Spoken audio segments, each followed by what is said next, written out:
Hi everyone, welcome back to our channel. और ये मेरा खास रिक्वेस्ट उन लोगों के लिए है जिन्होंने अब तक फ्लैश का एक भी एपिसोड नहीं देखा है।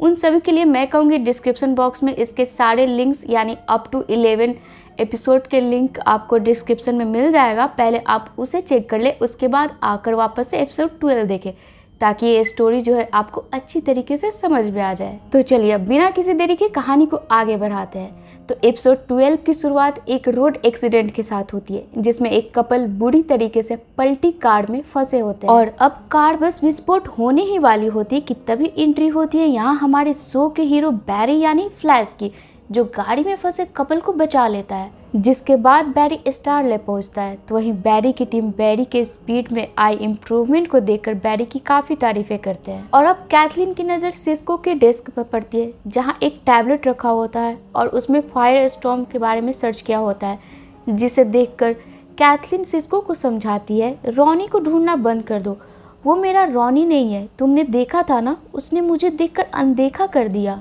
अगर सच में वो मेरा रॉनी होता तो ऐसा कभी नहीं करता। जिस पर सिस्को बताता है हो सकता है कोई बात हो जो रॉनी हमसे शेयर नहीं कर पा रहा हो। हार्टली ने बताया वो रॉनी के बारे में जानता है। तो फ्रेंड्स, हार्टली वही है जिसे हमने एपिसोड 11 में देखा था, जिसने ध्वनि तरंगों से बैरी पर वार किया था और अभी हार्टली स्टारलैब के जेल में है। तो वहीं सिस्को की बातों पर कैथरीन बोलती है हमें हार्टली पर विश्वास नहीं करना चाहिए, और रही बात रॉनी की तो हमें अब उसे भूल जाना चाहिए क्योंकि वो हमारा रॉनी नहीं है। और अब सीन शिफ्ट होती है सवाना नाम की एक लड़की पर जिसके पास एबिलिटी होती है गायब होकर एक जगह से दूसरे जगह तक जाने की, और इसी का फायदा उठाकर सवाना सेंट्रल सिटी के जेल से अपने बॉयफ्रेंड क्ले पार्कर को भगा लेती है। और अगली सुबह डिपार्टमेंट में पार्कर की भागने की खबर आग की तरफ फैल जाती है। तो वहीं छानबीन के दौरान बैरी को वहाँ कुछ सेल पार्टिकल्स मिलते हैं। तो वहीं उसी वक्त एक ऑफिसर हेनरी यानी बैरी के पिता के साथ उसी हॉल से गुजर रहा होता है, जिस पर इतने वर्षों बाद अपने पिता को बिना शीशे के इतने नज़दीक देखकर बैरी काफ़ी खुश होता है। और अब हम वापस से पार्कर और सवाना को जेल से आज़ाद होने की खुशी में सेलिब्रेट करते देखते हैं। तो वहीं पार्कर सवाना से बोलता है तुम्हारी शक्ति तो ये कमाल की है, पर मेरे जेल जाने से पहले तक तो ये नहीं थी, ये कब आई और कैसे? जिस पर सवाना बताती है ये तो उसे भी नहीं मालूम, बस अचानक आ गई। जिसके बाद सवाना इसे धीरे धीरे कंट्रोल करना सीख गई और अब सवाना इसके जरिए कहीं भी गायब होकर आ जा सकती है। बस सवाना को जहां जाना है वो जगह क्लियर दिखनी चाहिए। तो चूंकि अब पार्कर जेल से बाहर आ चुका है, सवाना पार्कर के साथ सेटल होकर दूसरे शहर में शिफ्ट होना चाहती है। जिस पर पार्कर सवाना को बताता है देखो मेरी जान, पहले हमें मार्कस का उधार चुकाना है, वरना हम जहाँ भी जाएंगे वो हमें ढूंढ निकालेगा। तो फ्रेंड्स, मार्कस एक खतरनाक डॉन था जिसे पार्कर ने जेल जाने से पहले उधार लिए थे, जिसके लिए अब सवाना भी पार्कर का साथ देने के लिए तैयार हो जाती है। और अब हम स्टारलैब में देखते हैं जब बैरी द्वारा इकट्ठा किए गए एविडेंस में उन्हें 2 डीएनए सैंपल मिलता है, एक क्ले पार्कर और दूसरा सवाना का, जिसके पुलिस रिकॉर्ड से पता चलता है ये दोनों छोटे मोटे चोरियां करते हैं और साथ ही मार्कस के लिए काम भी करते हैं। और साथ ही सवाना को पार्टी करना भी बेहद पसंद है, इसलिए सवाना के कई सारे केसेस सेंट्रल सिटी के बार से भी जुड़े हुए हैं। तो वही सिस्को अब वापस से हार्टली से मिलने जाता है और रॉनी के बारे में वापस पूछता है, जिस पर हार्टली बोलता है ये थोड़ा कॉम्प्लिकेटेड है, इसके लिए मुझे बाहर निकालना पड़ेगा क्योंकि माय डियर मैं जो तुम्हें बताना चाहता हूँ वो तुम्हें देखकर ही पता चलेगा। तो वहीं सिस्को पहले तो हार्टली पर यकीन नहीं करता, पर सिस्को चूँकि रॉनी का अच्छा दोस्त था उसके खातिर सिस्को हार्टली को बाहर निकालने के लिए तैयार हो जाता है। और सिस्को हार्टली पर चूँकि पूरी तरीके से यकीन नहीं करता, सिस्को हार्टली के हाथ को लॉक करके उसे बाहर निकालता है। और अब हम सेंट्रल सिटी के जेल में देखते हैं जब हेनरी जेल के अंदर से ही जेल में मौजूद कुछ मार्कस के आदमियों द्वारा मार्कस का ठिकाना पता कर बैरी और डिटेक्टिव जोय को बताता है, क्योंकि मार्कस के बनाए रूल के मुताबिक जो भी मार्कस का पैसा नहीं लौटाता मार्कस उसे कहीं से भी ढूंढ कर मार देता है। और क्ले पार्कर ने भी जेल जाने से पहले मार्कस से बड़ी रकम उधार ली थी, और अब जब तक पार्कर मार्कस के पूरी पैसे नहीं लौटा देता वो शहर से भी नहीं भाग सकता। और ये सारी बातें हेनरी पता कर बैरी और जोय को बताता है। तो ही दूसरी तरफ हार्टली सिस्को को स्टारलैब के उसी जगह पर लाता है जहां रॉनी की मौत हुई थी। और साथ ही यहाँ एक नई ट्विस्ट आती है, और वो ये कि प्रोफेसर मार्टिन आइंस्टीन, जिसके बारे में हमने पिछले एपिसोड में देखा था कि वो अचानक बिना किसी को बताए गायब हो गए थे। दरअसल फ्रेंड, पार्टिकल एक्सीलरेटर वाली रात प्रोफेसर आइंस्टीन स्टारलैब आए थे, जिनका शैडो स्टार लैब के दीवारों पर भी छपी थी। तो वहीं एक वीडियो क्लिप के जरिए हार्टली सिस्को को दिखाता है प्रोफेसर आइंस्टीन उस दिन स्टार लैब खाली हाथ नहीं थे, बल्कि वे अपने साथ अपनी बनाई ट्रांसम्यूटिंग वाली डिवाइस भी लाए थे। तो फ्रेंड्स, ट्रांसम्यूटिंग डिवाइस एक ऐसी डिवाइस थी जिससे कि हम किसी भी जीव का सेल उसके शरीर से निकालकर दूसरे जीव के शरीर में मर्ज यानी मिला सकते हैं। और हम व्यूअर को अब पता चलता है 1 साल पहले हुए पार्टिकल एक्सीलरेटर वाली एक्सप्लोजन में गलती से प्रोफेसर आइंस्टीन के डिवाइस गिर गई थी, जिससे कि ट्रांसम्यूटिंग डिवाइस और स्टार लैब में हुए धमाका एक साथ जुड़ गई, जिसमें कि प्रोफेसर आइंस्टीन और रॉनी भी एक साथ जुड़ गए। तो फ्रेंड्स, अब हमें पता चला कि आखिर रॉनी ने कैथलीन को देखकर अनदेखा क्यों किया, क्योंकि वो असल में रॉनी नहीं प्रोफेसर आइंस्टीन है, जो रॉनी के शरीर में मर्ज हो चुका है। और इतना बताने के बाद हार्टली एक बार फिर से सिस्को को गुमराह कर वहाँ से भाग निकलता है। और अब हम स्टार लैब में बैरी और कैथलीन को देखते हैं।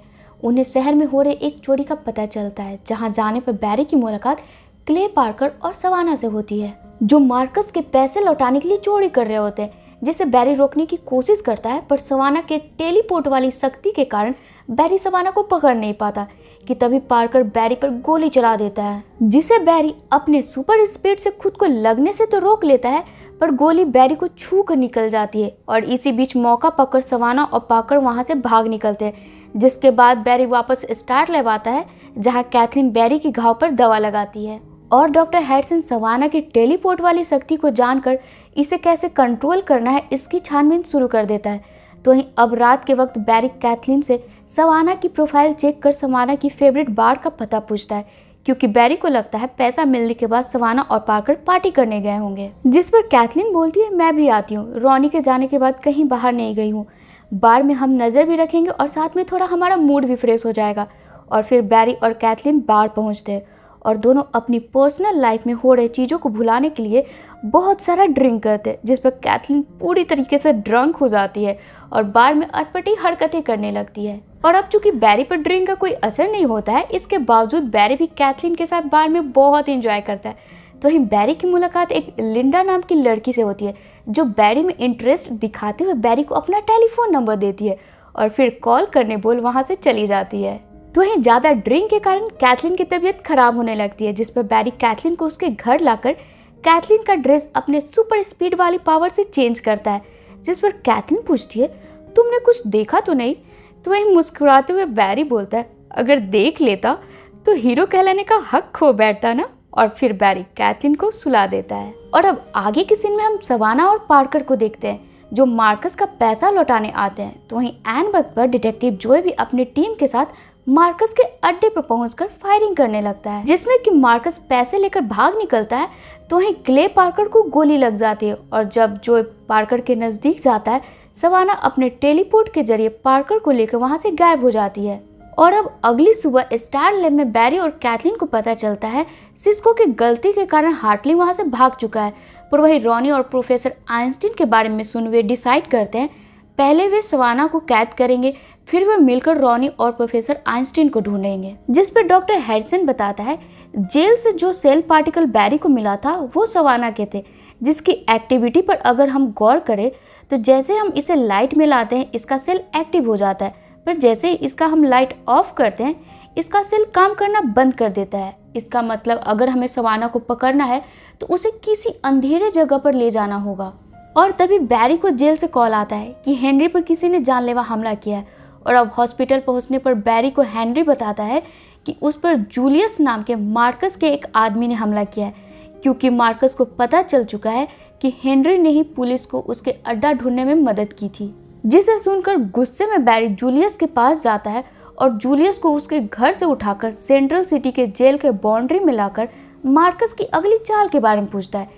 जिस पर बैरी को पता चलता है आज रात 8 बजे सेंट्रल सिटी बैंक के ट्रक जिसमें पैसा जाने वाला है, सवाना और पार्कर आज उसे लूटने वाले हैं। चूंकि अभी रात के 8 ही बज रहे थे, बैरी अपनी सुपर स्पीड से दौड़ता हुआ बैंक के ट्रक के पास पहुंचता है, पर तब तक सवाना अपने टेलीपोर्ट के जरिए वहां पैसा लूट चुकी थी और पार्कर के साथ भाग रही होती है कि तभी बैरी भी उनके गाड़ी के सामने आ जाता है और उन्हें रोकने की कोशिश करता है, जिसे देखकर सवाना भी बाहर आती है और अपने टेलीपोर्ट वाले शक्ति से बैरी को गुमराह करना शुरू कर देती है, ताकि एक तरफ सवाना बैरी को संभाले और वहीं दूसरी तरफ पार्कर अपने पैसों वाली गाड़ी के साथ वहां से भाग निकले।